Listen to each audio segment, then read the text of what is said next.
You're still playing with fabric at 32? Aunt Margaret's voice dripped with the kind of pity reserved for stray animals and unmarried women. What she didn't know was that the fabric I was hemming would be worn by 3 Oscar winners in exactly 6 hours. But how could I tell her that when she'd already decided I was a failure? The Easter brunch at my parents' Connecticut estate was the same performance it had been every year since I'd left my marketing job at 26. The good china, the passive-aggressive compliments, the unspoken disappointment that hung in the air like expensive perfume. I was the youngest of the Montgomery daughters, and according to family consensus, the one who'd thrown away her potential to pursue a little hobby. "Isabella, darling," my mother said, her smile tight as she refilled mimosa glasses. "Your aunt asked you a question. Are you still doing that sewing thing?" That sewing thing had revenue projections of $47 million this year. But I just nodded and continued working the needle through silk that cost more per yard than most people's monthly rent.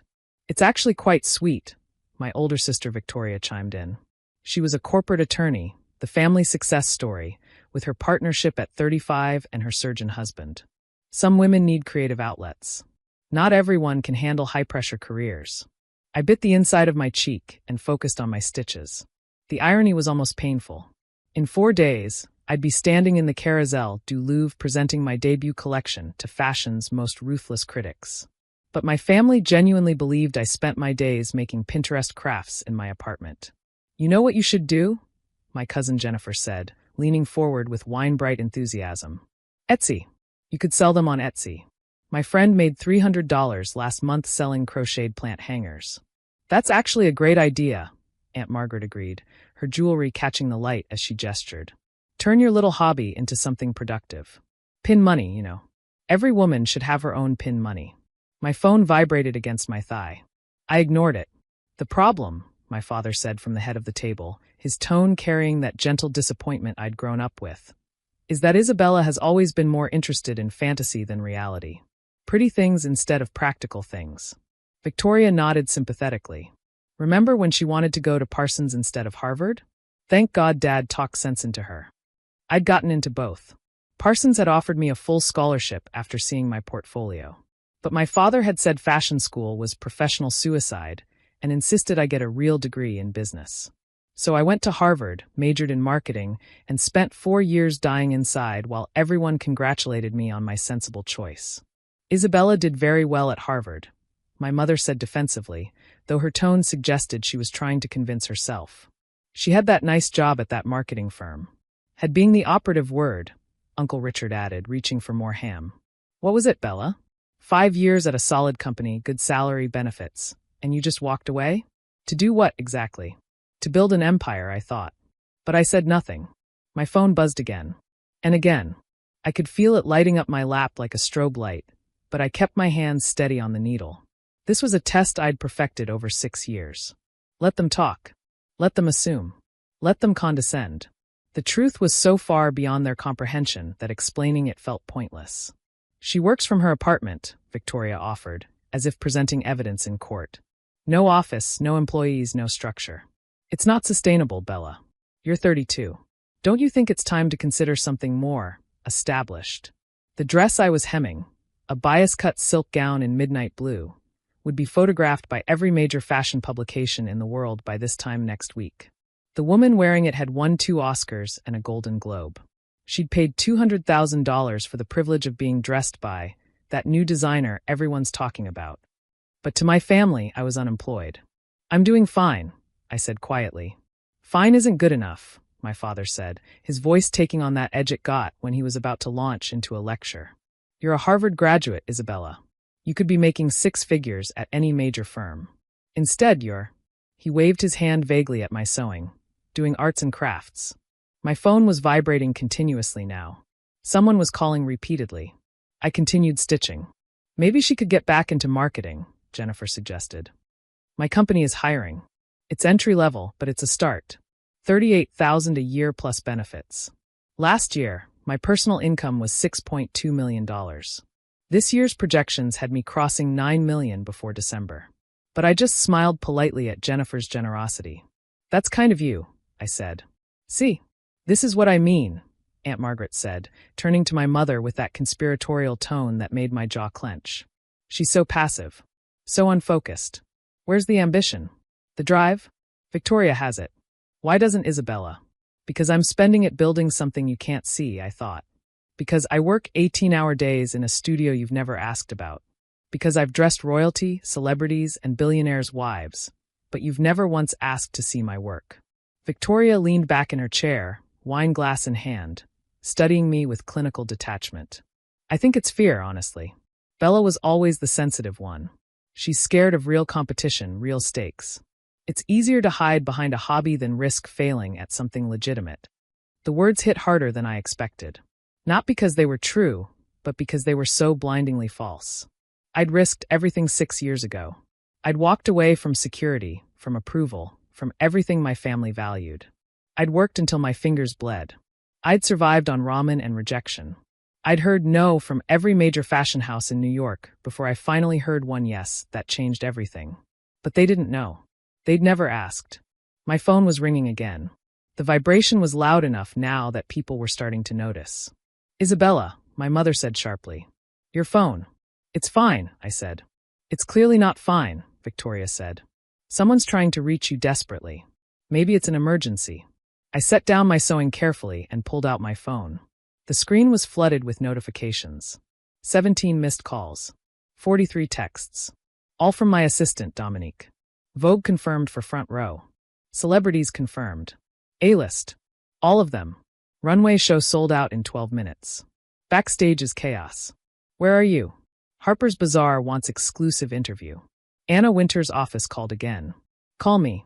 Now. Paris is losing their minds. My heart rate kicked up.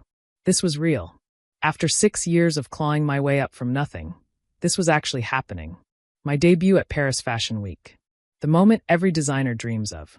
And I was sitting at my family's Easter brunch being told to sell crocheted plant hangers on Etsy. Everything all right? My father asked, his tone suggesting I was being dramatic. Fine, I said, my voice steady despite my racing pulse. Just work. Work? Uncle Richard repeated with a chuckle. Bella, you don't have work. You have a hobby that you're pretending is a career. I looked up at him. At all of them. My family, sitting around this table in their expensive clothes and their expensive house, congratulating themselves on their success while dismissing mine. And something inside me just broke. Not in a bad way. In a clarifying way. Actually, I said quietly, setting my phone face up on the table, I need to leave. Leave? My mother's eyes widened. Isabella, we haven't even had dessert. And you know how Aunt Margaret loves your company. I have a flight to catch. A flight? Victoria laughed. Bella, where could you possibly need to fly to on Easter Sunday? Paris. The word hung in the air like a bomb. Paris, my father repeated flatly. France, Paris. Yes. For what exactly? Aunt Margaret's smile was indulgent, as if I'd just announced I was going to Disneyland. I picked up the dress I'd been hemming. The silk caught the light, shimmering like water. This dress will be worn by Kate Blanchett tomorrow night at my Paris Fashion Week debut show. I need to finish the final fitting. The silence was profound. You're, what? My mother said faintly. My phone rang again. This time I answered it, putting it on speaker. Dominique. Bella, oh my God, where are you? My assistant's voice was frantic with excitement. Vogue just confirmed Anna Wintour is coming. Anna. Wintour. And Rihanna's stylist called. She wants 4 looks. 4. And you're trending on Twitter because someone leaked one of the designs and people are losing their minds. Dominique, I interrupted gently. I'm at brunch with my family. I'll call you back in 5 minutes. Your family? Her voice shifted to horror. Bella, your flight leaves in 3 hours. You need to be at JFK like now. I know. 5 minutes. I hung up. Every eye at the table was on me. Paris Fashion Week, Victoria said slowly, as if testing the words, is for established designers. Major houses. You can't just show at Paris Fashion Week. You can if you're invited, I said.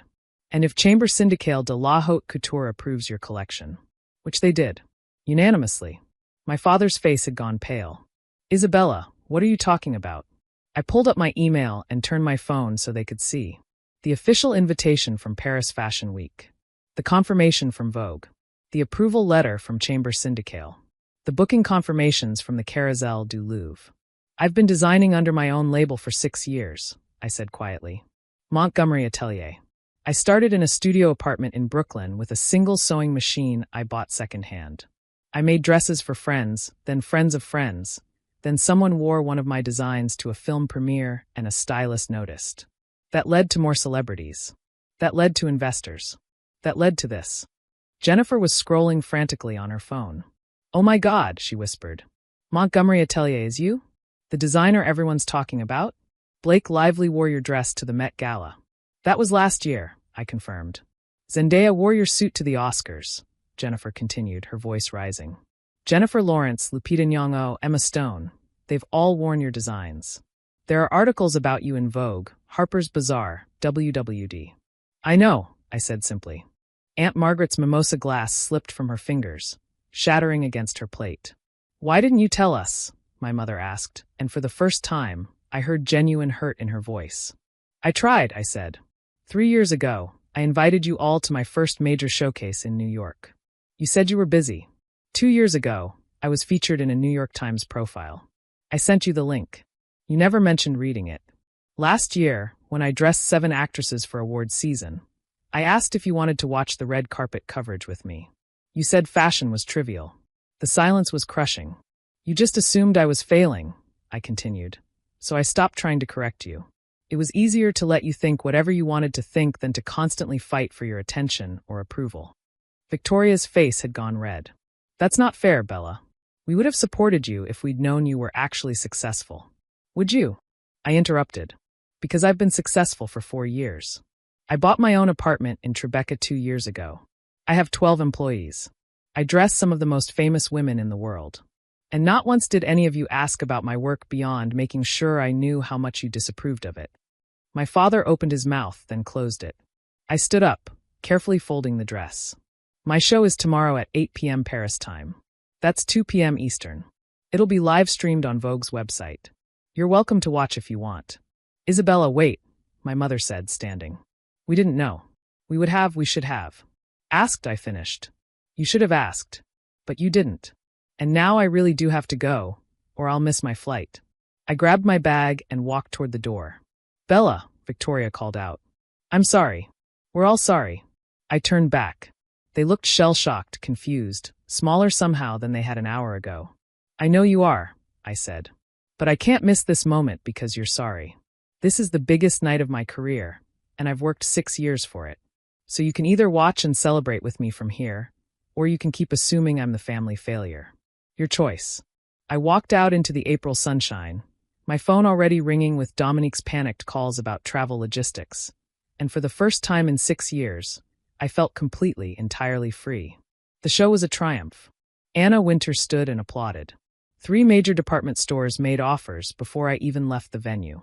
By the time I returned to my hotel that night, my inbox was flooded with opportunities that would have seemed impossible just 24 hours earlier.